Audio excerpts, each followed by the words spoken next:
Haleluya, haleluya. Bwana Yesu asifiwe sana. Bwana Yesu asifiwe sana, watu wa Mungu.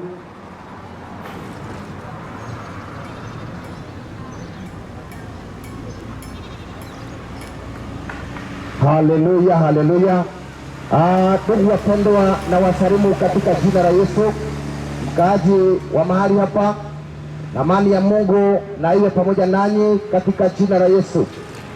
Hapa tumetumwa na Mungu tunene neno la Mungu, na hatukai sana. Kwa hivyo ningekuomba ukaweza kuvumilia mahali popote uliko katika biashara yako, uweze kuvumilia. Hatukai sana kwa muda wa misali moja, maana tunapita na tunaenda kueneza injili mahali pengine. Kwa hivyo ningekuomba ukaweza kuvumilia na kusikia hii neno, maana ni ujumbe ambao Mungu ametuletea sisi watu wa Sagana, na ili tukaweza kujua ni nini Mungu anasema. Jambo ya kwanza niseme amani kwenu na neema ya Bwana iwe pamoja nanyi, maana kuna baraka. Neno la Mungu linaleta baraka, neno la Mungu linaleta suluhisho. Biblia inasema ya kwamba mambo yote itasimama, lakini neno la Mungu itaendelea na itadumu milele na milele. Kwa hivyo kuna wakati ambapo huwa tunaweka mambo yetu kando ili tusikie neno la Mungu na tusikie vile Mungu atatunenea, maana kuna baraka. Nataka niombe ili nianze hii ujumbe ya Bwana. Wacha tuombe. Baba, katika jina la Yesu, Jehova Jire, mwenye nguvu na utukufu, tunakuinua, tunakutukuza, tunasema kwamba hakuna mwingine kama wewe. Pokea sifa na utukufu.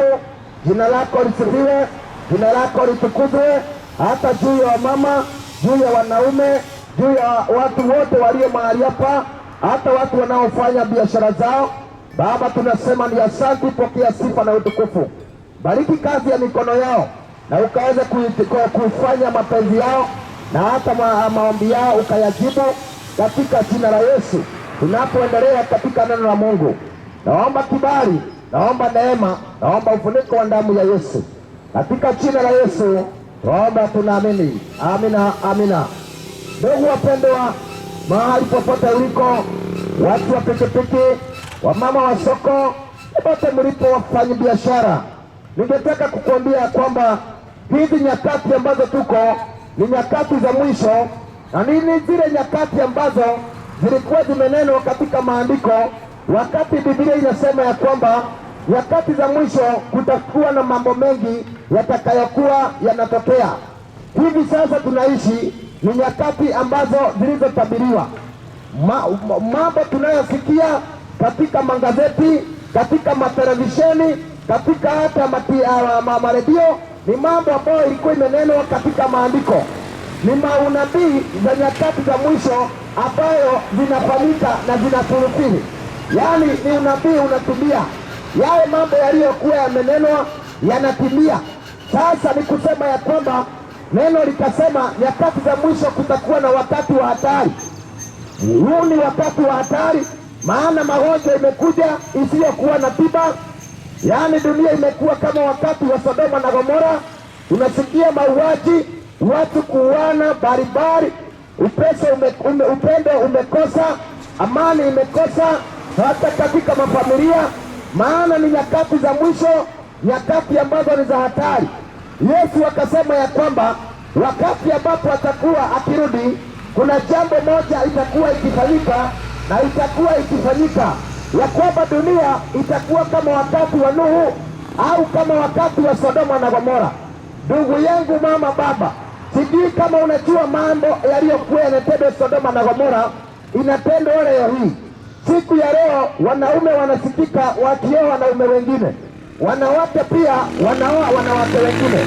Yaani matendo ambayo iliyokuwa inafanywa pale Sodoma na Gomora ndiyo matendo inayofanywa siku ya leo. Haya ni mambo ambayo inatuonesha ya kwamba kweli tuko katika nyakati za mwisho. Kweli Yesu Kristo ako karibu kurudi. Watu wamekosa kumwogopa Mungu, watu wamekuwa wauaji, watu wasiomheshimu, watu wasiosikia neno lake Mungu.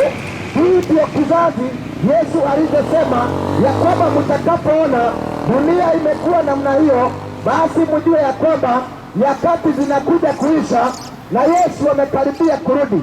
Haya ni matendo yanatuonesha ya kwamba ni wakati wa hatari. Yesu amekaribia kurudi. Sasa ndugu mpendo wa Sagana, ni wakati wa kuamuka na kujua ni nini Mungu anasema. Maana wakati wa hukumu umekaribia na Yesu amekaribia kurudi. Huu ni wakati mwema wa kumrudia Mungu. Huu ni wakati mwema wa kunyenyekea. Huu ni wakati mwema wa kutafuta njia za Mungu ili tukaweze kuokolewa. Huu ni wakati tunaishi ambapo watu wanasema ya kwamba ni wakati ambao ni wa Christmas, yaani wakati ambapo ni wa kukula na kukunywa. Lakini ndugu mpendwa, katika hii kukula na kukunywa, hakuna Mungu anasifiwa, hakuna Yesu anasifiwa. Maana kama ni wakati huu mwezi ambapo tuko, ni wakati ambapo hata wanaume huwa hawalali katika nyumba zao. Ni wakati ambapo wanawake huwa wanaenda nje, wakati watoto wanapotea, wanaonekana mwaka ambao ni mpya. Angalia, maana ni mwezi ambao mambo mengi sana huwa inafanywa. Ushirati unafanywa, urevi unafanywa, mambo ya aibu, mambo ya anasa huwa inatendwa sana katika mwezi huu, watu wakisema ya kwamba wanasherekea kurudi kuzaliwa kwa Bwana Yesu ama Krismasi. Lakini je, mpendwa, Yesu kuzaliwa kwake ilikuwa ni nini? Wacha tuingie katika maandiko ili tukaweze kusikia kile Mungu anavyosema katika hili neno.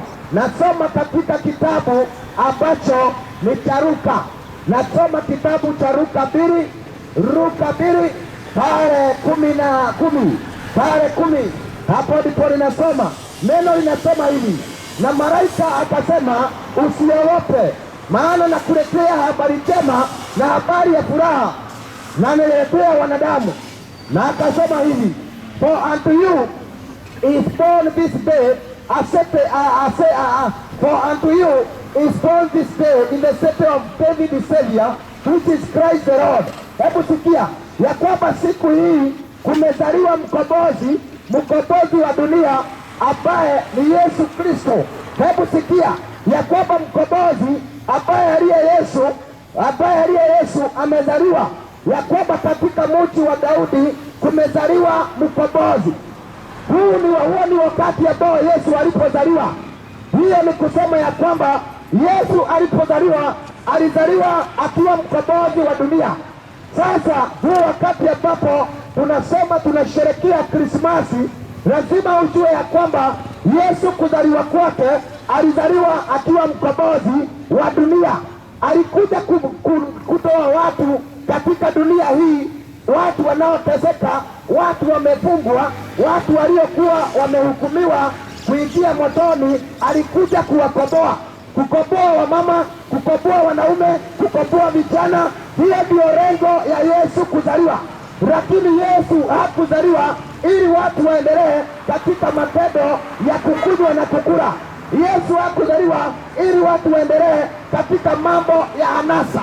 Dakika hii kuna watu wameanza kuweka pesa, kuna watu wameanza kuweka pesa ili wakati wa 25 waende wakakunywe, wengine waingie Mombasa, waende wajibitali na wakahaba kule. Angalia, hiyo sio lengo ya Yesu. Ndio maana nakuambia Yesu ambaye alizaliwa, maana alizaliwa mara moja, sio kwamba atazaliwa huu mwaka. Alizaliwa na hazaliwi tena, na alikufa na akafufuka, na hawezi kuwa mtoto tena wa kushangilia, maana Yesu ni kurudi. Sasa anarudi. Sasa wakati huu watu wanasherekea katika kusema ni Yesu. Huyo sio Yesu, bali ni Ibilisi anayesherekewa katika hali ya kukunywa, katika hali ya kupiga anasa, katika hali ya dhambi. Maana kuzaliwa kwa Yesu kulikuwa kwa kukomboa watu watoke katika dhambi. Lakini sasa siku ya leo Shetani ameleta siku ya kusema tunasherekea Yesu, lakini kumbe ni Shetani watu wanasherekea wakisema kwamba ni Yesu. Maana kuzaliwa kwa Yesu kulikuwa ya kwamba akomboe dunia, ya kwamba kuja kwake ilikuwa kwamba ukaweze kuokolewa, ilikuja kwamba ukaweze kusamehewa dhambi zako. Yaani alikuja kama mkombozi. Sasa hata ukikula ukule ukunywe, kama hujakombolewa, hiyo inakuwa ni bure, na unakufa na dhambi zako na unaingia jehanamu. Maana hujatabua kwa nini Yesu alikuja duniani. Alikuja kama mkombozi wa dunia, wa kukomboa wanaume, wa kukomboa wanawake, wa kukomboa watu wote walio katika chini ya jua, ili wakaweza kuona uzima wa milele na wakaweza kuokolewa. Ndugu yangu mkaaji wa Sagana, Yesu anakunenea siku ya leo akikwambia ya kwamba amekuja ili akuokoe. Yesu kuzaliwa kwake ilikuwa kuokoe. Sasa ndugu yangu, neno linasema ya kwamba katika kitabu kile cha Wakorintho ya kwamba watu walipoketi kula na kunywa na kusherekea na kucheza, Mungu hakufurahishwa, maana waliingia katika dhambi, wakaingia katika sanamu na kuinamilia sanamu, na wengi wao neno linasema ya kwamba walikufa.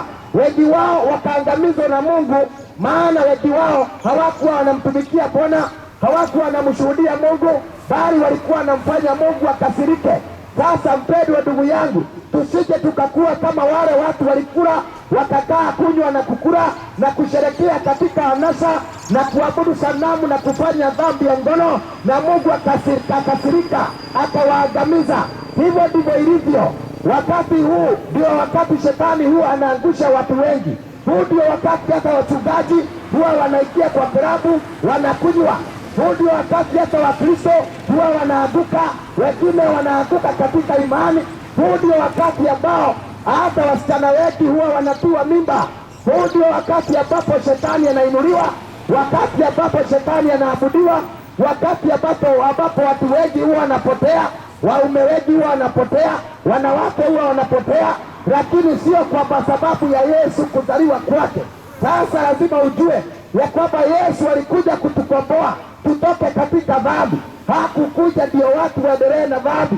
Kama unasherekea katika dhambi, unasherekea katika matendo maovu, jua ya kwamba hapana Yesu unasherekea, bali ni shetani unasherekea, na unakufuru kuzaliwa kwa Yesu. Unakufuru Yesu mkombozi ambaye alikuja kwa sababu ya lengo watu waokolewe, watu watoke katika dhambi.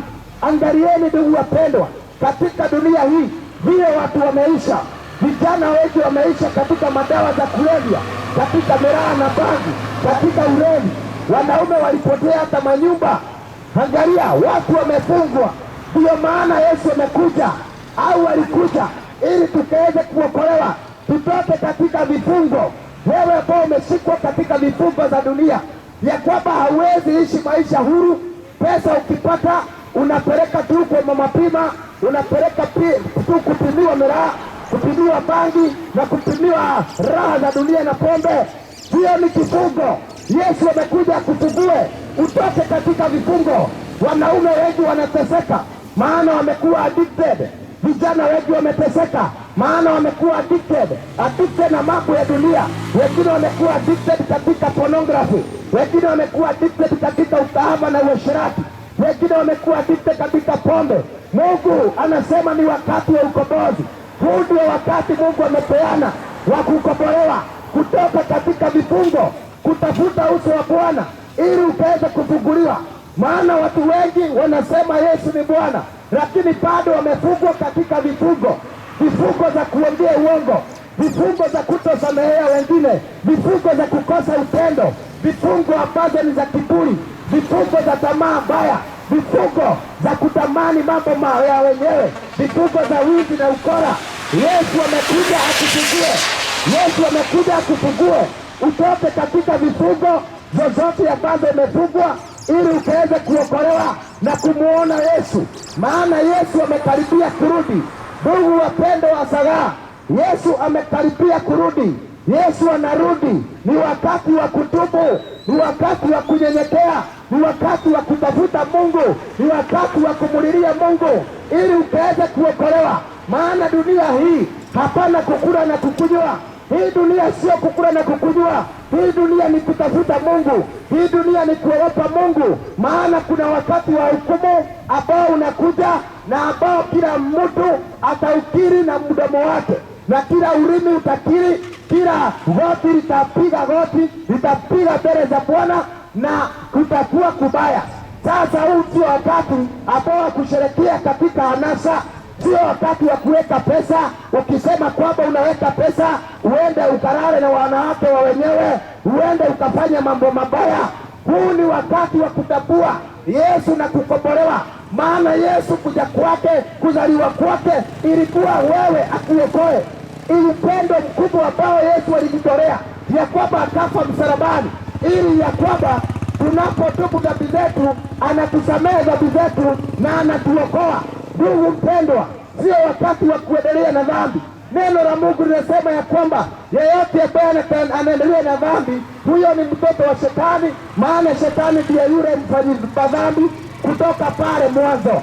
Na inasema watoto wa Mungu nao hawaendelei na dhambi. Ndugu yangu, umekuwa ukifanya dhambi, sasa usiendelee na dhambi. Maana ukiendelea na dhambi hautakuwa mtoto wa Mungu, bali utakuwa mtoto wa Shetani. Maana huyo ndiye ambaye anatumikiwa katika ile hali ya dhambi. Kampeni ni mbili, kampeni ya Yesu, kampeni ya Yesu na kampeni ya Shetani. Sasa kama hauko upande wa Yesu, si tayari uko katika upande wa Shetani. Maana hawezi kuwa katikati, na njia ni mbili, njia ya Yesu na njia ya Shetani. Sasa ni wakati wa kurekebisha, ni wakati wa kutubu, ni wakati wa kubadilisha njia zetu, tumukaribie Mungu ili tukaweze kuokolewa, tutoke katika vifungo za uchawi, vifungo za kutumainia wachawi, waganga katika biashara zetu, tutoke katika hizo vifungo. Maana Bwana Yesu amekaribia kurudi. Ukiangalia katika post, unaona yani post zile ziko, hata hakuna ya mapasa imekuwa kidogo sana.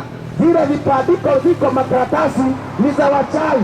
Kwa kila mtu ukiangalia, kwa kila post unakuta wachawi kama 4 ama 5 wamebandika, mwingine hata anabandika juu ya mwingine. Maana dunia imekuwa na wachawi wengi, na hao wachawi wako, maana kuna wateja wao. Wateja wao wanaweza kuwa unanisikia, wewe ndiye mteja wao, wanafanya biashara na wewe, umeweka biashara yako katika miungu ingine, miungu ya wachawi na warogi, yaani pembetee, ndio uendelee na kuuza, ndio uendelee na kazi. Lakini ndugu yangu nikwambie, Shetani hana vitu zake, yeye ni mwizi na mkora.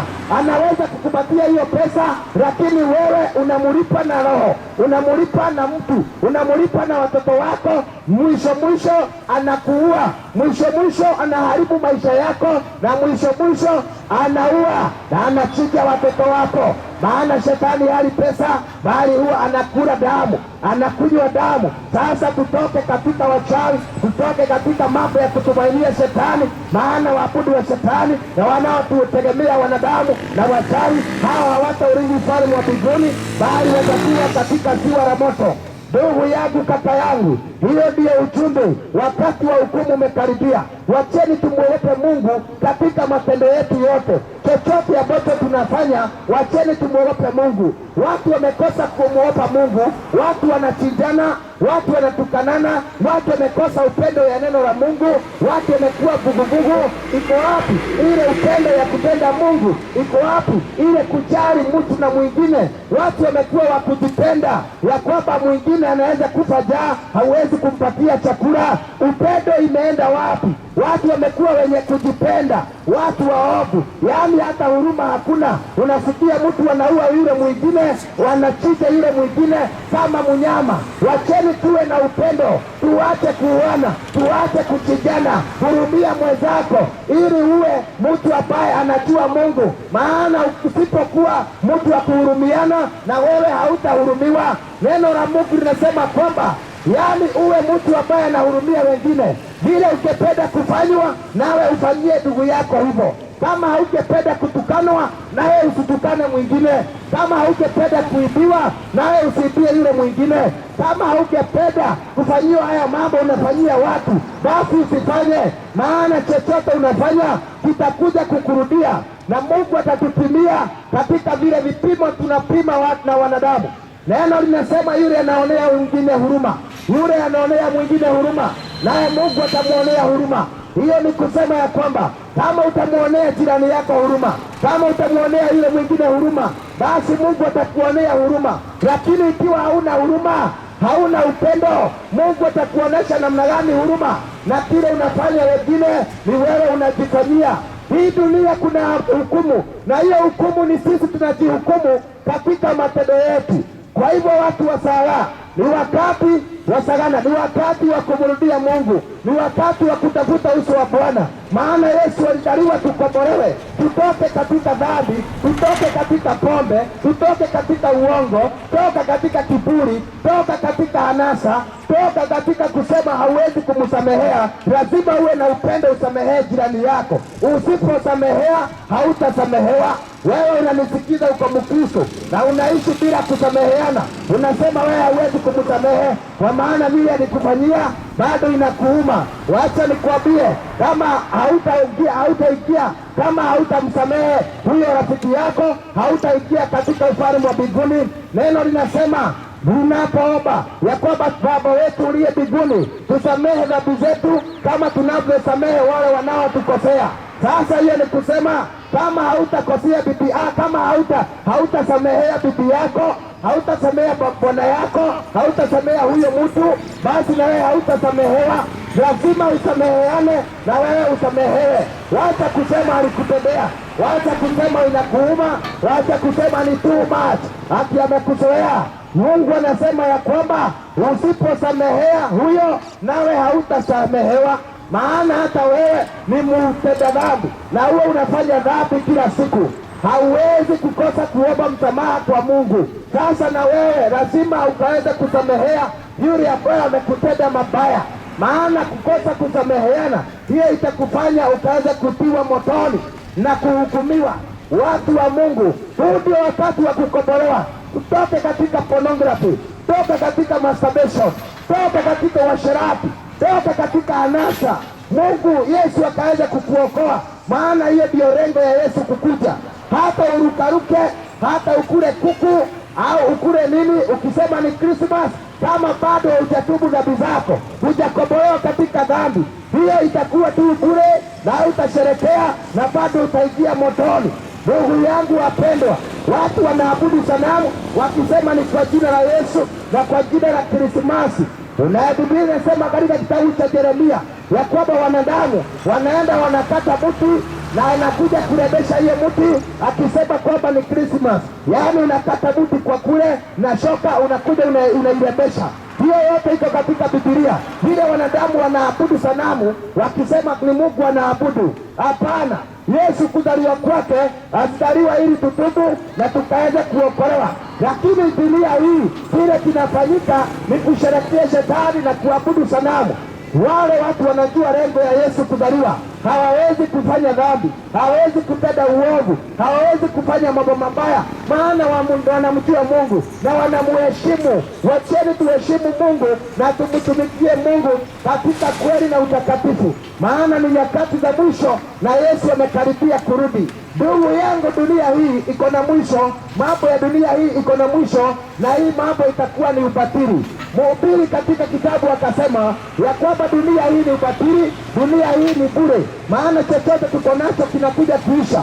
Heshima za dunia huwa zinaisha, hata magari na mapesa zinaisha, maproti na mabiashara huwa zinaisha, na tunazipita tu, zinatupita huku duniani. Maana kuna kitu hapa dunia ambacho hakina mwisho. Dhambi iko na mwisho, raha za dunia ziko na mwisho, lakini mwisho ule kutakuwa na hukumu. Kwa hivyo ni afadhali kuogopa Mungu na kumwabudu Mungu katika usafi na utakatifu, tukijua ya kwamba Yesu amekaribia kurudi na kila mtu atakuja kusimama katika wakati wa hukumu. Usije ukaipitia dunia hii, mali za dunia, ikawa kikwazo kwako ukose kuona ufalme wa mbinguni. Neno linasema ya kwamba itakufaidi namna gani mwanadamu, ya kwamba kupenda dunia, kuwa na manyumba, kuwa na magari, kuwa na mabiashara, kuwa na wanawake na wanaume na anasa, alafu mwishoni utiwe jehanamu.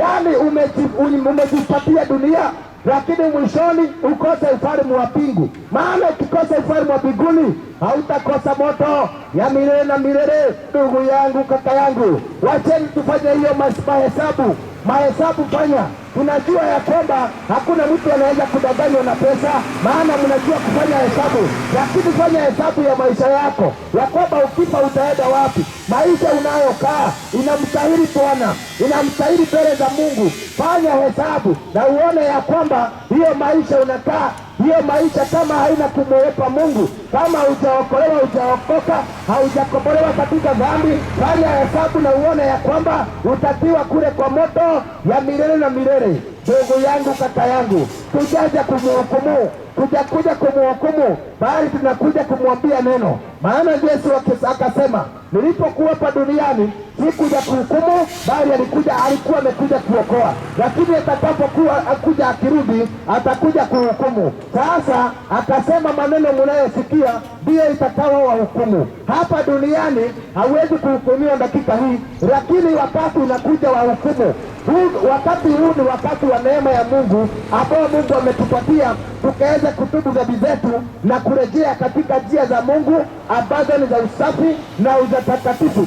Maana bila usafi, bila utakatifu, hakuna mtu hata mmoja atakaye muona Mungu. Yesu amekaribia kurudi, ufalme wa mbinguni umekaribia. Wacheni tujiandae, tutubu dhambi zetu, tutafute uso wa Bwana, tuamuke. Huu ni wakati wa kuamuka vijana, huu ni wakati wa kuamuka wanaume, huu ni wakati wa kuamuka, ni wakati wa kuamuka, sio wakati wa kulala. Unapoona dunia imekuwa kama Sodoma na Gomora, unapoona watu wanaabudu shetani, unapoona kwamba wachawi wameongezeka, hata viposti na makaratasi ni mengi, jua ni nyakati za mwisho. Giza imekuja katika dunia ili watu wengi wakaweze kuanguka. Makanisa imekosa kuhubiri neno, wachungaji nao wameanguka, wamekuwa tu na tamaa ya pesa. Yaani wamekuwa na tamaa ya pesa, hakuna injili ya kweli, hakuna kunena kweli kwa sababu ya pesa. Ndugu yangu, nyakati ni za mwisho. Manabii wengi wamekuja, wengine wamekuja wakisema kwamba wao ndio nabii pekee, wengine wamekuja wakisema wao ndio Elija, na wengine wamekuja wakisema wao ndio hata Yesu. Ni nyakati za mwisho, wacheni tukaamuke, maana kanisa, Yesu amekaribia kurudi. Na nataka niseme neno moja hapa nimalizie, neno moja hapa nikaweza kumalizia, na ninasoma katika kitabu ambacho ni cha Luka. Katika kitabu cha Luka tusikie kwa nini Yesu alikuja. Kwa nini Yesu alikuja? Alikuja kufanya nini? Alikuja kufanya nini? Ili tukaweze kujua. Ukijua utakombolewa.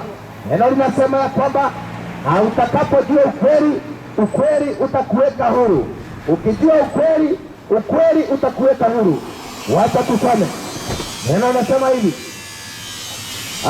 Nasoma katika kitabu cha Luka 20 na Luka pale 24 kuanzia 47. That is 24:47. Luke 24:47. Neno la Mungu linasema hivi. And that repentance and the remission of sin should be preached in his name among all nations, beginning at Jerusalem. Hebu sikia ya kwamba Yesu alipokufa na kufufuka, hiyo ikasemekana ya kwamba injili ya kutubu na ya kusamehewa dhambi itahubiriwa katika dunia yote.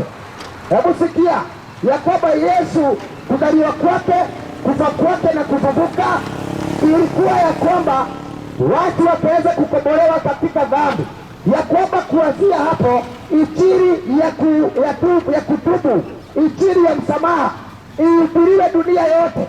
Hiyo ndio lengo ya Yesu. Hiyo ndio lengo yake, ya kwamba injili ya kutubu, injili ya kukiri dhambi zako, injili ya kuachana na dhambi na kukiri matendo mabaya na kuokoka itaweza kuhubiriwa, maana yeye amekuja akaweza kuokoa. That remission, repentance and remission of sin should be preached in all the nations. Hiyo ndio injili ya kweli, na hiyo ndio injili ya mwisho ambayo itahubiriwa na manabii na mitume na wale ambao wamejikana. Injili ya kutubu na kuachana na dhambi, injili ya kuokoka, injili ya kukiri dhambi na kuachana uovu, maana mwisho wa mambo yote umekaribia, na ni injili ya ufalme wa mbinguni. Neno likasema ya kwamba na injili ya nyakati za mwisho injili ya ufalme wa mbinguni itahubiriwa duniani kote kote, alafu mwisho utakuja. Sio injili ya dunia, sio injili ya manyumba, sio injili ya huku dunia ambao watu wanahubiri na unabii za dunia, vile utakula, utakunywa, vile utajenga, vile utadrive, vile. Hapana, ni injili ya ufalme wa mbingu itakapohubiriwa duniani, basi mwisho utakaribia. Ndugu yangu, hiyo injili ndio unasikia, na hiyo injili inakuja kuisha sasa, maana imeshahubiriwa. Sasa mwisho umekaribia. Ni wakati wa kutubu, ni wakati wa kuachana na dhambi. Wacheni tutafuta uso wa Bwana. Yesu amekaribia kurudi. Wacheni tutafute Yesu, tutembee katika utakatifu na uhaki, maana bila usafi na utakatifu hakuna mtu ambaye atakayemuona ufalme wa mbinguni. Ni wakati wa mwisho. Wanawake wamekosa kuogopa Mungu, wanatembea uchi, wasichana wanatembea uchi. Hiyo ni kukosa kumwogopa Mungu. Wakati Mungu aliumba mwanadamu, Mungu alimchinjia mnyama ili afunike uchi wao, lakini sasa watu wanafunua uchi wao. Hiyo ni kukosa kuogopa Mungu. Kama wakati wa Sodoma na Gomora, watu wanaendelea na uasherati na ushoga na mambo ya homosexual sodomy na kutembea uchi. Wacheni tuwe na kuogopa Mungu, maana bila usafi na utakatifu hakuna atakayemuona Mungu. Dunia hii imekuwa ovu, watu wameingia katika dunia, watu wamekataa vile waliumbwa, watu wakawa kujibadilisha kila hali. Hata wanaume wanajibadilisha wanakuwa wanawake, wanawake nao wanajibadilisha wanakuwa wanaume. Hata mavazi inakataa kuvaa mavazi ya wanawake, navaa mavazi ya wanaume. Hiyo ni kitu baya mbele za Mungu, maana dunia imekosa kumhofu Mungu. Watu hata wanaenda wanang'olewa sehemu ya mwanaume, anawekwa sehemu ya mwanamke. Hivyo ndivyo dunia imekuwa. Watu wamekuwa watu wabaya, watu wasiomwogopa Mungu, kujibadilisha. Watu wanajibadilisha. Mtu alikuwa mweusi anajibadilisha, anafanywa plastic surgery, anakuwa mweupe. Hiyo yote Mungu hataki. Nachoma nywele, mnaweka nywele zingine, watu wanapigwa hata sindano, wanafiba, wanakuwa na nyama. Hiyo yote ni kitu baya mbele za Mungu, na Mungu anasema ni mambo ambayo ni aibu, mambo ambayo ni aibu mbele za Mungu. Na wanaotenda mambo hayo wasipotubu na wabadilishe wakitenda mambo hayo, hawataurithi ufalme wa mbinguni. Mungu alipokuumba hakuna makosa ulikuwa nayo, lakini sasa watu wameona Mungu makosa, wamekuwa kujibadilisha kama kinyonga. Ukitaka kuwa hivi unajibadilisha leo, ukitaka hivi unajibadilisha, kuanzia kichwa hadi kucha unajibadilisha. Hakuna kumwambia Mungu ni kweli uliniumba hivi, ni asante, ni kucomplain, ni kukosa kumtambua kazi ya Mungu. Neno linasema ya kwamba you are fearfully and wonderfully created by God, ya kwamba kitu umeumbwa kwa mfano wa Mungu. Kwa hivyo tutacheka hivyo, maana you are fearfully and wonderfully created. Mungu hana kasoro. Usitoe Mungu makosa, tosheka jinsi ulivyo, maana Mungu anataka utakatifu, na bila utakatifu na usafi hakuna atakayemuona Mungu. Na kuja kumalizia, yote angependa kutubu, neno linasema tubuni katika jina la Yesu na kisha mubatize kwa jina la Yesu na mtapata ondoleo la dhambi. Kama hujabatizwa, ni wakati wa kubatizwa kwa maji mengi. Katika kitabu cha Acts 2:8 inasema kutubu na kubatizwa kwa jina la Yesu na kwa maji mengi ili ukaone ufalme wa mbinguni. Yohana 3:3 inasema mwanadamu asipozaliwa tena kwa maji na Roho hawezi kuona ufalme wa mbinguni. Ndugu yangu, umezaliwa mara ya tena. Kama hautazaliwa mara ya pili kwa maji na Roho hawezi kuona ufalme wa mbinguni. Neno linasema kisha nikaona na nikasikia, yeyote ambaye hakuwa ameandikwa katika kitabu kile cha uzima wa milele, naye alitiwa katika ziwa la moto.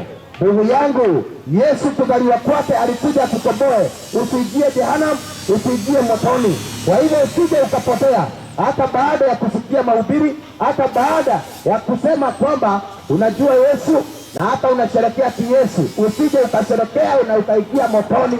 Basi ni wakati wa kutubu na kuokoka na kujiandaa, maana Yesu anakaribia kurudi. Baba, katika jina la Yesu, Jehova mwenye nguvu na utukufu, ni asante, pokea sifa na utukufu. Hakuna mwingine kama wewe. Tunakusifu, tunakuinua, tukisema umetukuka mbinguni na duniani. Pokea sifa na utukufu. Jina lako lisifiwe, jina lako litukuzwe. Juu ya wamama wako mahali hapa, wababa wako mahali hapa, watu wa ajabu ambao wanapokea Injili, ambao wanasikia Injili. Baba, wabariki na ukaweze kuwakomboa. Ikiwa kulikuwa na vifungo ambazo wamefungwa, ninatangaza hizo vifungo vikafunguliwe katika jina la Yesu. Vifungo za kishetani, vifungo za uasherati, vifungo za kiukahaba, ninafungua katika jina la Yesu. Minyororo yote ambayo ni uchawi, minyororo ya udunia, minyororo ya kutoamini, minyororo ya pombe, minyororo ya sigara, minyororo ya bangi, ninaifuja katika jina la Yesu. Baba, ninaomba uokoe vijana, okoa wanaume, okoa hata goma, okoa hata doa, okoa hata biashara ambazo zimekwama katika jina la Yesu. Wewe uliye mkombozi wa dunia, okoa watu wako na uwabariki katika jina la Yesu. Jina safi takatifu tuomba, tunaamini. Amina, amina, amina. Barikiwa sana katika jina la Yesu.